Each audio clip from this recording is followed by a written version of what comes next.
Okay, today I'm going to read you a story. Have a look at the front cover. What do you think the story might be about, and is there anybody you recognise?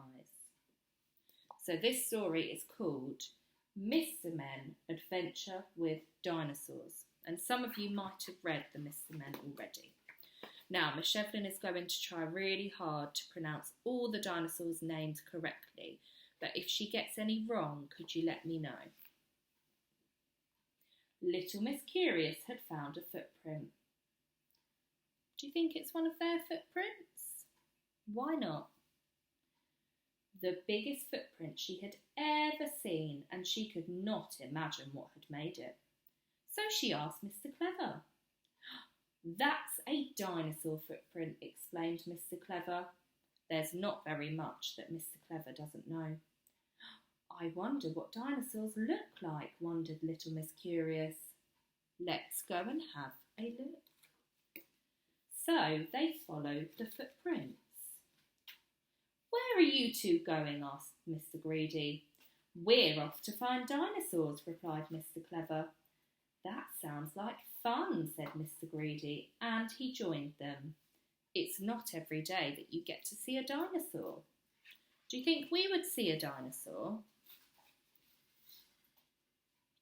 The dinosaurs were more extraordinary than even Mr. Clever had imagined they would be. They were even taller than Mr. Tall. What do you notice that's very, very long on that dinosaur? Can you see his very long neck? This must be how Mr. Small feels all the time, said Mr. Tall, looking up at the Brachiosaurus. Imagine how small I feel now, squeaked Mr. Small. The dinosaurs were even stronger than Mr. Strong. Try as he might, Mr. Strong could not move the Ankylosaurus. It was built like a brick wall. Why do you think he was not easy to move? And the dinosaurs were even greedier than Mr. Greedy. Can you tell your grown-up what does the word greedy mean? He watched in astonishment as an Apatosaurus ate a whole tree. That would be like me eating a whole field of lettuce, said Mr. Greedy. But the dinosaurs were not naughtier than Miss Naughty. What has she done to the dinosaur? Can you see? I didn't know that dinosaurs could fly, cried Mr. Happy, looking up at a pterodactyl. None of us can fly. Speak for yourself, said Mr. Impossible, rising up into the air. I don't even have to flap my arms. These dinosaurs just eat plants, complained Mr. Greedy. I want to see a proper meat-eating dinosaur. These were words that Mr. Greedy quickly regretted, as at that moment a Tyrannosaurus Rex, or a T-Rex, came stomping out of the forest and decided that Mr. Greedy looked like a good-sized snack. Oh dear, how do you think Mr. Greedy is feeling? Oh, help! Shrieked Mr. Greedy, running as fast as his little legs would carry him.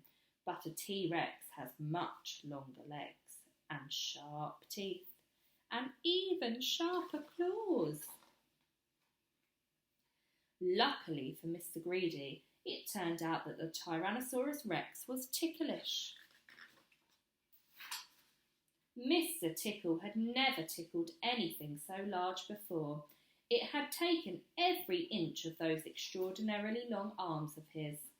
Mr. Tickle wondered what other dinosaurs he could tickle. He tickled a Triceratops behind the collar. He needed long arms to keep out of the way of those horns. He tickled a Diplodocus under the chin, and you need even longer arms to do that. And he tickled a Stegosaurus. I didn't know that dinosaurs could giggle, giggled Little Miss Giggles. She also didn't know that dinosaurs laid eggs. I would only need one of those eggs for breakfast, said Mr. Strong. Why do you think he would only need one egg? Are the eggs small or big? By the time little Miss Curious got home, she was not nearly as curious as she had been at the start of the day.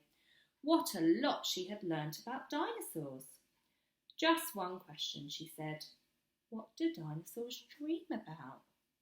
Mr. Clever sighed with a heavy sigh.